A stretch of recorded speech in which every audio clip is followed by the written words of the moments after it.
अस्सलाम वालेकुम dear student, thank you very much. आपने मेरी पहली वीडियो देखी, उनको लाइक किया, शेयर किया और सब्सक्राइब किया, और मैं उम्मीद करता हूँ कि मेरी इस वीडियो भी आप लाइक करेंगे और शेयर करना ना भूलिएगा। आज का हमारा टॉपिक है व्हाट इज़ फाइनेंशियल स्टेटमेंट, कि फाइनेंशियल स्टेटमेंट्स क्या हैं। Financial statements is a group of reports that tell a company's financial status. Financial statement हमें किसी भी कंपनी के जो है फाइनेंशियल स्टेटस बताता है कि किसी भी कंपनी का फाइनेंशियल स्टेटस क्या है, फाइनेंशियल पोजीशन क्या है। From company owners to potential investors, everyone is between are interested. आपकी जो फाइनेंशियल पोजीशन है ये कंपनी की पोटेंशियल बताती है इन्वेस्टर्स को, कि इन्वेस्टर जो हैं, जो इन्वेस्टमेंट करने वाले होते हैं, उनको बताती है कंपनी ओनर की तरफ से कि अगर वो इन्वेस्टमेंट करना चाहते हैं तो कंपनी की फाइनेंशियल पोजीशन क्या है। अगर कंपनी की फाइनेंशियल पोजीशन बेहतर होगी तो वो इन्वेस्टमेंट करेंगे, और अगर आपकी कंपनी की फाइनेंशियल पोजीशन बेहतर नहीं होगी तो वो लोग इन्वेस्टमेंट नहीं करेंगे। People are interested because they want to know how much money they made or how much money they spent. Financial position से ही हम ये बता सकते हैं कि आपकी कितनी जो है आपने रेवेन्यू अर्न की और कितने आपने एक्सपेंसेस किए हैं, या आपकी कास्ट आई है। तो एक्सपेंसेस एंड कास्ट आप मालूम करते हैं फाइनेंशियल स्टेटमेंट में ही, और आपकी टोटल जो अर्निंग होती है, जो रेवेन्यू होती है, वो भी आप फाइनेंशियल स्टेटमेंट के ज़रिए ही डिटरमाइन कर सकते हैं। Some want to know how much money was reinvested in the company. फिर फाइनेंशियल स्टेटमेंट इस पर्पज़ के लिए भी यूज़ होती है कि जो भी कोई भी ऐसा बंदा जो इन्वेस्टमेंट करना चाहता है, री इन्वेस्टमेंट करना चाहता है, अगर उसने ऑलरेडी इन्वेस्टमेंट की हुई है वो और इन्वेस्टमेंट करना चाहता है, तो वो कंपनी की फाइनेंशियल पोजीशन को देखकर इन्वेस्टमेंट करता है कि अगर फाइनेंशियल पोजीशन बेहतर है तो इन्वेस्टमेंट करेगा, और अगर फाइनेंशियल पोजीशन बेहतर नहीं है तो वो इन्वेस्टमेंट नहीं करेगा। There are three financial reports that are created during the accounting cycle. हम जब अकाउंटिंग साइकिल बना रहे होते हैं तो हम थ्री टाइप्स देखते हैं कि फाइनेंशियल जो रिपोर्ट्स हैं इनकी थ्री टाइप्स होती हैं। फाइनेंशियल स्टेटमेंट्स की थ्री टाइप्स हैं कि थ्री टाइप्स की आप फाइनेंशियल रिपोर्ट्स या स्टेटमेंट्स बना सकते हैं। कौन कौन सी हैं? नंबर वन, इनकम स्टेटमेंट और profit and loss account. Second है आपकी बैलेंस शीट, और थर्ड वन है आपकी कैश फ्लो स्टेटमेंट। तो हम वन बाय वन सबको देखते हैं। Financial statement, there are three types of financial statement. First one is income statement, second balance sheet, and third one is cash flow statement. First हम देखते हैं income statement. तो income statement में revenue, expenses, profit. Balance sheet में assets, liabilities and equity. अगर आप देखें तो आपकी जो एलिमेंट्स ऑफ अकाउंटिंग जिनको हम कहते हैं, या पिलर्स ऑफ अकाउंटिंग कहते हैं, वो आपके 5 होते हैं, जिसमें आपका क्या है? Revenue, expenses, assets, liabilities and capital या ओनर इक्विटी। तो दो एलिमेंट्स जो मेन एलिमेंट्स है, रेवेन्यू और एक्सपेंसेस, ये आपके इनकम स्टेटमेंट में आते हैं, and assets, liability and equity जो है, या कैपिटल जो है, ये आपकी बैलेंस शीट में आते हैं। तो फर्स्ट हम इनकम स्टेटमेंट को देखें तो रेवेन्यू, आप जितनी भी अर्निंग करते हैं, टोटल आपकी रिसीट्स जो होती हैं वो रेवेन्यू है, और टोटल जो पेमेंट्स होती हैं वो आपकी एक्सपेंसेस है। तो रेवेन्यू से जब आप एक्सपेंसेस माइनस करते हैं तो प्रॉफिट आता है, अगर रेवेन्यू ज़्यादा हो। और अगर आपकी रेवेन्यू कम होगी और आपके एक्सपेंसेस ज़्यादा होंगे तो वो फिर लॉस आएगा। अगर रेवेन्यू से एक्सपेंसेस माइनस करते हैं, जब अगर रेवेन्यू ज़्यादा होती हैं तो प्रॉफिट, और अगर एक्सपेंसेस ज़्यादा होते हैं तो लॉस आता है। बैलेंस शीट में फर्स्ट वन है एसेट्स को फिर हम सब डिवाइड करते हैं, current assets and non current assets. Current assets वो एसेट्स होते हैं जो आपके इजीली कैश में कन्वर्ट हो जाते हैं, जैसा कि cash, bank balance and account receivable, या डेटर्स आप कह सकते हैं, debtors, account receivables, cash and bank.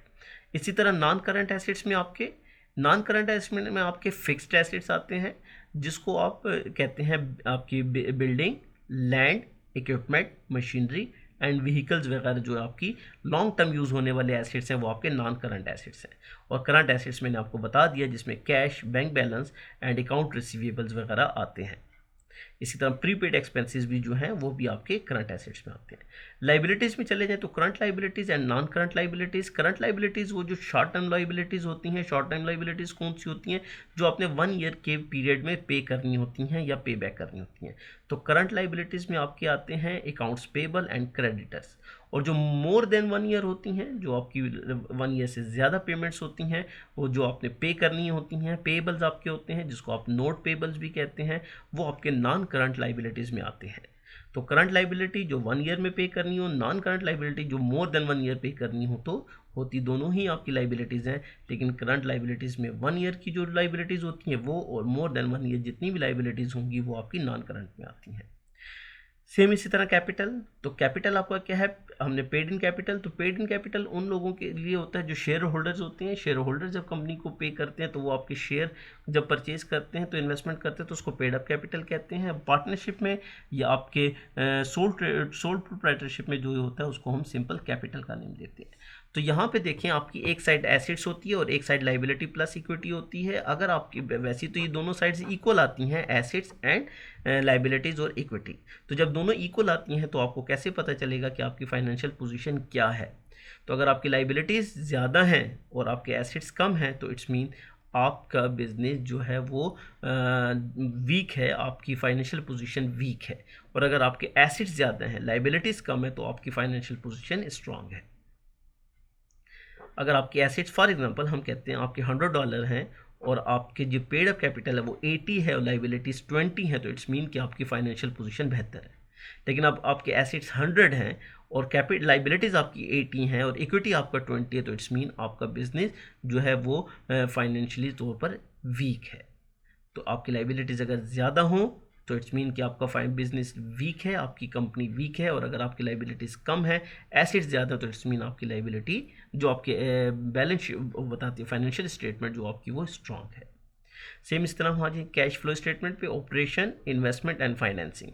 It's mean कि इसमें कैश फ्लो से पता चल रहा है, अगर आप देखें तो कैश को इनफ्लो और आउटफ्लो देखा जाता है कि ऑपरेशन में कैश का इनफ्लो कितना है, आउटफ्लो कितना है, इन्वेस्टमेंट में आपका इनफ्लो कितना है, आउटफ्लो कितना है, एंड फाइनेंसिंग में आपका इनफ्लो और आउटफ्लो कैश कितना है।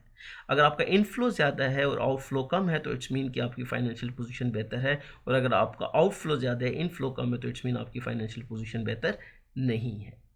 इस तरह इनकी डेफिनेशंस पे जाते हैं। इनकम स्टेटमेंट हम कहते हैं it's the statement in which we determine the profit and loss of the company. For example, determine how much profit a company is a making और losing at a certain point. तो हम ये देखते हैं, जैसा कि मैं बता चुका था कि हम रेवेन्यू से एक्सपेंसेस माइनस करते हैं। तो अगर रेवेन्यू ज़्यादा है तो प्रॉफिट आता है और अगर रेवेन्यू कम है तो लॉस आता है। तो इनकम स्टेटमेंट में हम प्रॉफिट एंड लॉस को डिटरमाइन करते हैं।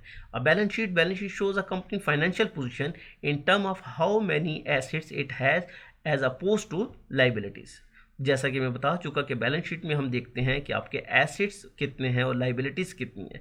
अगर आपकी लाइबिलिटीज़ ज़्यादा हैं, एसेट्स कम है, तो आपकी फाइनेंशियल पोजीशन जो है आपकी वीक है। और अगर आपकी लाइबिलिटीज़ कम है, एसेट्स ज़्यादा हैं, तो आपकी फाइनेंशियल पोजीशन स्ट्रांग है। Cash flow statement tracks the movement of money whether incoming और आउटगोइंग ड्यूरिंग अ पीरियड। तो जैसा कि मैं बता चुका कि कैश फ्लो स्टेटमेंट में हम कैश फ्लो का इनफ्लो और आउटफ्लो देखते हैं कि कैश आपका इनफ्लो कितना है और आउटफ्लो कितना है, ऑपरेशन में कितना है, इन्वेस्टमेंट में कितना है, फाइनेंसिंग में कितना है। अगर आपका इनफ्लो ज़्यादा है तो इट्स मीन कि आपकी फाइनेंशियल पोजीशन बेहतर है, और अगर आपका आउटफ्लो ज़्यादा है तो इट्स मीन आपकी फाइनेंशियल पोजीशन बेहतर नहीं है। मैं उम्मीद करता हूं कि आपको ये क्लियर हो गया होगा। और मेरी जो इससे पहले की वीडियोस हैं उसमें मैंने balance sheet, income statement, cash flow statement पे ऑलरेडी प्रैक्टिकल भी करवा चुका हूं। प्रैक्टिकल बहुत से क्वेश्चन मैंने इस पर किए, इसको मैंने डिटेल में बताया हुआ है, सेपरेटली बताया हुआ है, विदाउट एडजस्टमेंट भी और एडजस्टमेंट्स के साथ भी बताया हुआ है। तो आप वो मेरी वीडियो देखेंगे तो आपको क्लियर हो जाएगा। मैं उम्मीद करता हूँ कि ये वीडियो भी आपको पसंद आई होगी। इसको लाइक कीजिएगा, सब्सक्राइब कीजिएगा और शेयर करना ना भूलिएगा। Thank you very much.